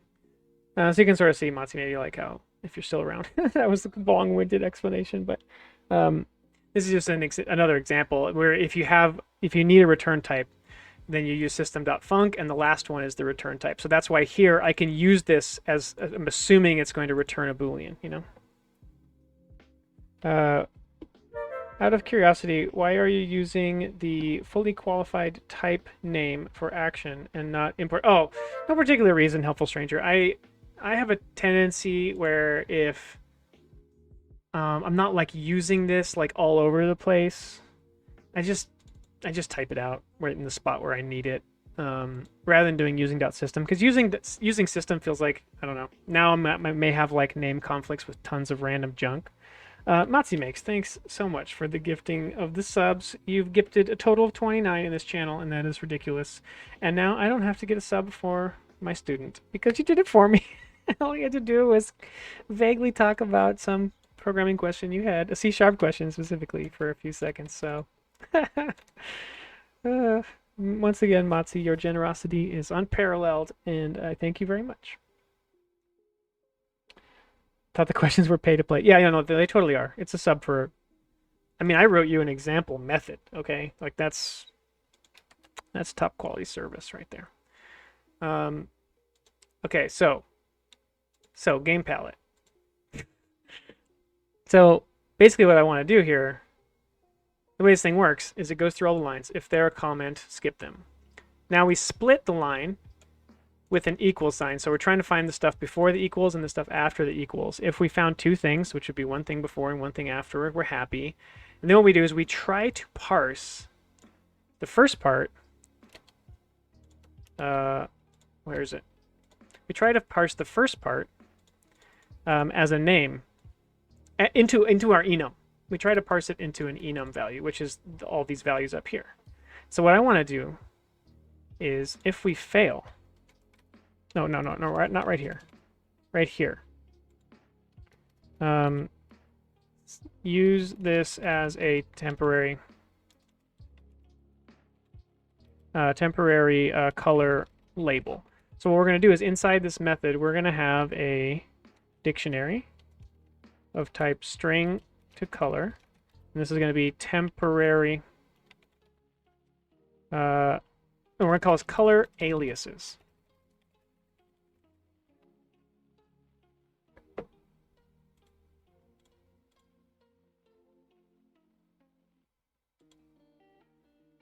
That's at least 2 subs worth of answer. Thank you. Oh, we got some nice spam in the chat. That's nice.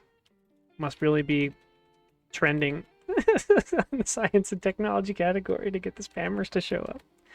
So we're going to have this thing called color aliases.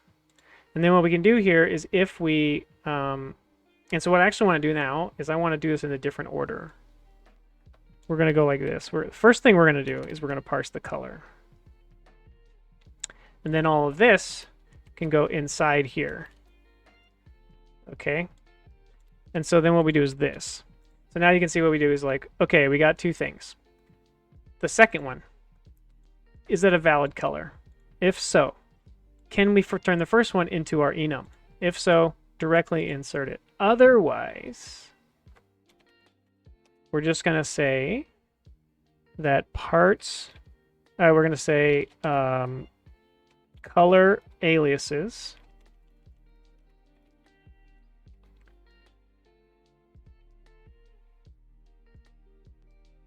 color aliases. Oh, we gotta do I'm gonna have to clean this up a little bit. You know, you could ban them all, but but I need to figure out how to do. Oh, it's just /ban.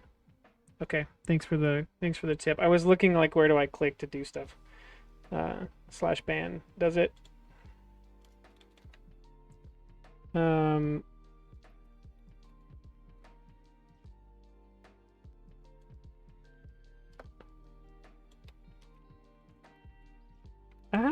that didn't do what I wanted.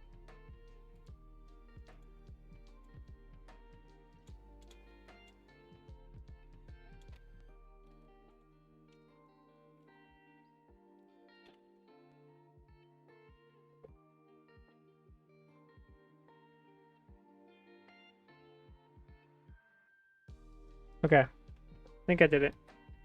We'll see if I did that right. I don't know if you have to do @ sign or not.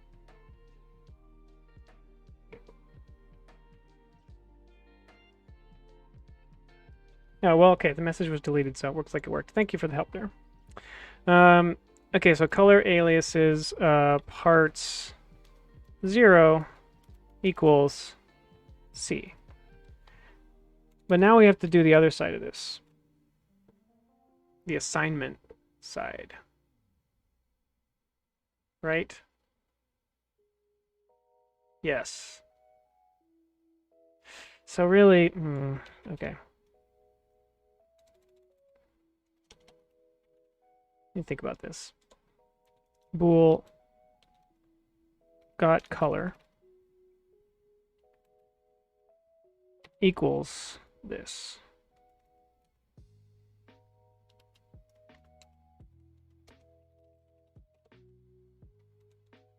Okay, so we had a valid color. And then this will be and then here we can try getting the color out of the thing. That's right, that's right, that's right. See if this is an alias. So then what we would do is we would be like, if parts 1, no, if color aliases dot contains key parts 1, and then we can say C equals color aliases parts 1. What's wrong with this? Oh. Okay. And then we can say got color equals true.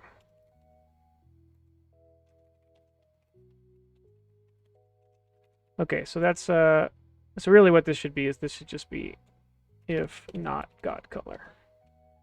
Okay, then we try to parse. If so, we enter it. Otherwise, we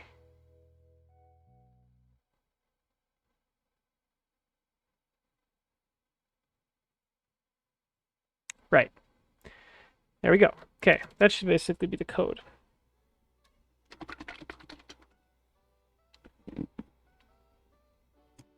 Okay, so now now I remember what I was doing. We were looking at this. These are our colors. So what I want to do is I want to like jot down like what these colors are is as names in the so if I go back to here, so we basically have like cream, what are we gonna call these colors? We have dark, we have light, we have red, we have orange, let's just say. So we'll say like dark equals, and that's going to be this color. So we should be able to just do this. And then we could say, you know, light equals this color. I'm just typing them in here. And then we'll say like, you know, red equals, even though it's not red, but whatever. And then like, or orange, I guess. Not really orange. Equals this. Okay, so now in theory, because we've just like defined these named colors, we should be able to go here now and replace some of these with these names, which should make this much better. So for example, ball number was the F1, so that's red. All the balls were red color. The background is light. The bottom is light. The frame wall is the dark. The wall is dark. Bucket divider is dark. Moving object, dark. Ghost ball is orange. Ball trail is orange. Orange. Ooh, what's this one? Do we have this color?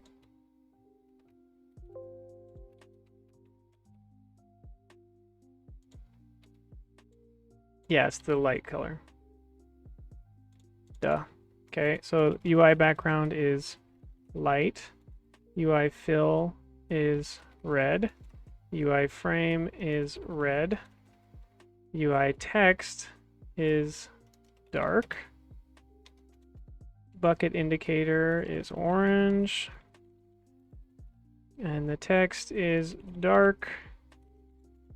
And the three colors for the tile backgrounds are dark, orange, and red. Text color is going to be light. And now what are the two confetti colors we want? So we want the confetti to be... well, this is our background color, so we don't want to use that. So we're going to do red and orange, right?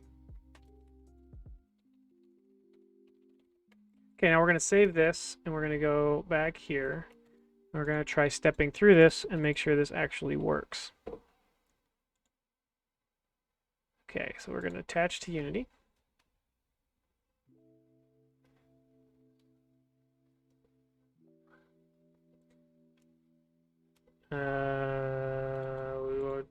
Is that not going to do the breakpoint? Looks like it's not. Why? Oh, no, it hit it. Okay.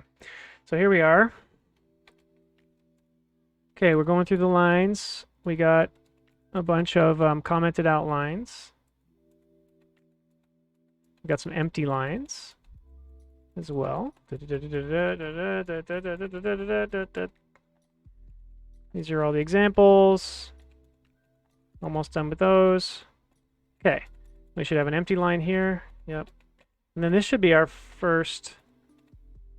Oh no, this is the debug junk. Okay. Another empty line. Okay, here we go. Here's our first one. So this line, it's hard to see because it's at the bottom of the screen, but this line says dark equals and it has a color. So let's look and see what happens here. We found 2. Okay, we tried to parse the color. Did we get the color? We did. So we're not going to go into this next stuff here. Now, can we parse the enum? We should not be able to. We were not. So we go into here and we're going to set color aliases. So now if we look at color aliases, does this pop-up actually appear on the stream? Probably not. Yep, we can see that we have a thing called dark and it has a color value set for it. Okay, let's look at the next one. We make it into here. We parse the color, but we can't parse the enum, so we add another one. And now color aliases has 2 things in it, dark and light. Okay, so this should be the last one. So now color alias has 4 things in it, dark, light, red, and orange. So now we should have an empty line next. Yep. Now we should have one. Here we go. So this one, no, here we go. Yeah, ball normal equals red. So is this going to work? So we come into here, we try to get the color. Ooh. Did we? Ooh, that's a problem.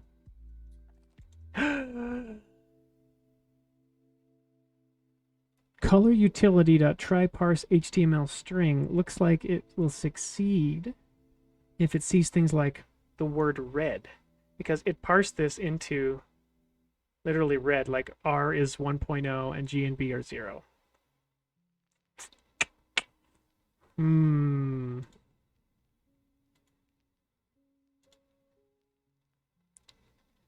mean, that makes sense. I wish it was a little more... I wish I could ask it to be more strict. So that's not going to work. Orange probably won't work either. let's see. So this is gonna like, hey, did it get an enum? Of course it got an enum. But it's gonna set this to red. Okay, and let's go to the next one. This is gonna be another red one. This is gonna be another red one because the first three in this thing were red. Then we should have an empty line. Then we have light. Okay, let's try this. So the word is light. Got color is false in this case. That's what we expected. Color alias does contain it, so we grab the correct color out of this. Okay, so if we hit continue, we go to the game now. Yeah, everything is right except that all the things that were called quote-unquote red are like actually full RGB red instead of our beautiful palette color. So how do I want to solve this? Two options. I could say don't name these things color names. Or I could be more careful and look and see if the thing starts with a hashtag, which is probably the better way to do it. So what we could do is be right here, like make sure color entries start with a hashtag symbol. So then what we could do is we could say like if got color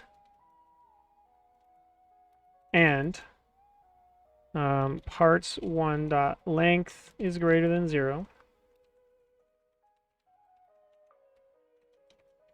and parts 1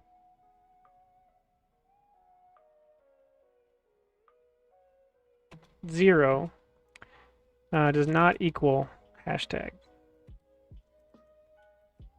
Then abort got color equals false. This is to cancel out parsing things like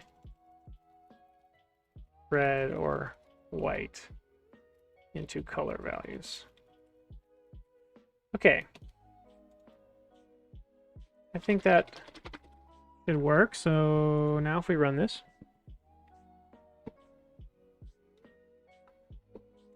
and we get rid of our breakpoint, there we go. So you can see the colors all look the same as they did a second ago, but that's coming from this new data. Is much easier to read because we were able to have like a little name for these colors and just plop the names in.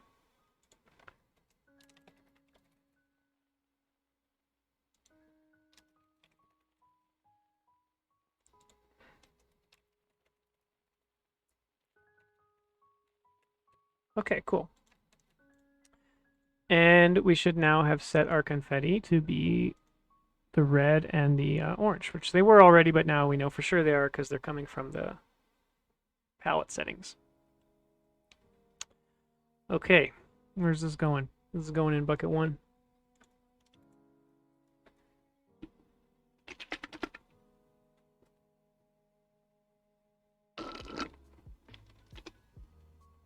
All right. It seems like the visual of the ball is a little bit bigger than its collider. I should look into that. So the next thing I'm going to do, but I'm going to be finishing up soon. The next thing, let's see if our confetti is colored properly. Now this is the big test right here. Nice. All right. We got confetti. Right, so the next thing I need to do is to start making some save and load code to this game so that I can save out, for example, your emote preferences so they automatically get resumed, as well as things like the high score, that you know, your personal high score ever in the game, and maybe some other stats as well, like times you voted or played or something. So that way, because what I want to do is during the interstitial times show some different stats about the game and the community. So I think that will make it sort of interesting even during the downtime. You can look over and be like, oh, look at that, I'm the, you know, I played this game the most, or I've had the most correct votes, or my voting ratio is 64% or whatever, something like that.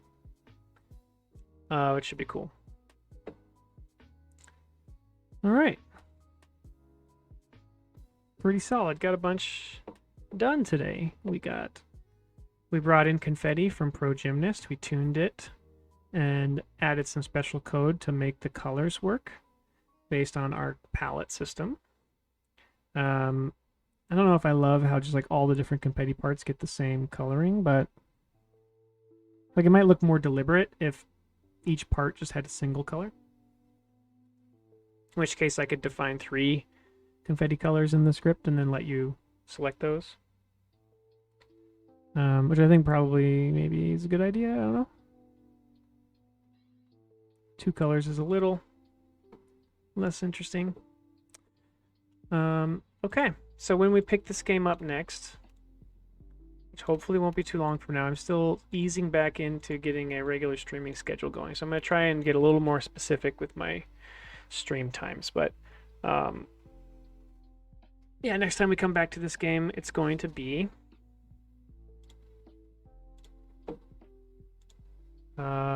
we did this. Did I have a note in here for the palette thing? Yay for consistent streams. I know, Matsi, I know. I gotta work out, like, okay, the specific days I'm gonna stream and whatnot. I think my time is gonna get a little more consistent. I just had a couple weeks there where we were working really hard on the project, and I was always tired afterwards and just didn't feel like working on anything else. And I've been making minor Pro Gymnast progress in the background as well. So I'm prepping an update for Pro Gymnast. So next stream might be working on that if I get some bugs back from testers. Otherwise, maybe on this again. Next thing on this, though, would be to store the emote preference and other stats. And we're just going to store that in some kind of local file, I think, for now. And then we're going to change this. This is now going to be add downtime with random stat displays. So that's going to be the biggest next change, I think, is going to be switching up the game so that it like plays a few rounds, then goes into downtime, then plays a few rounds, then goes into downtime. It's the next big one.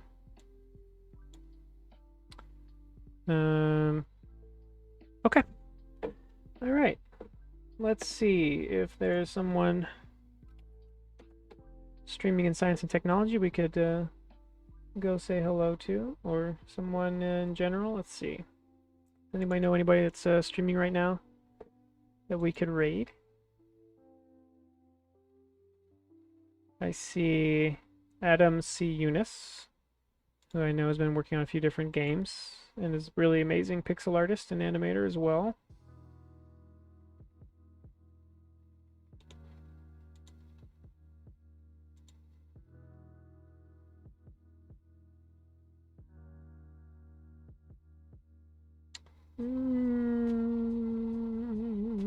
That's about it.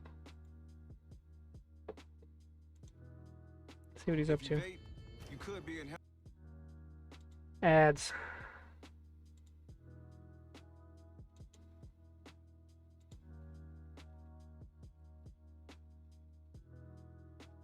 There's a bunch of music streamers that I like who are streaming right now.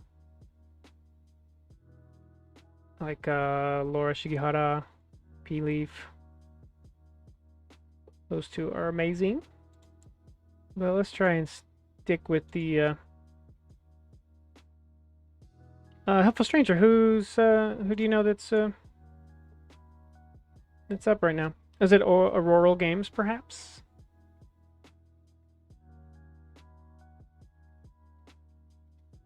Yeah, we could go say hello to them. I think that would be nice. Let's do it. Okay. Yeah, but they do like amazing tech art stuff too, which is really cool.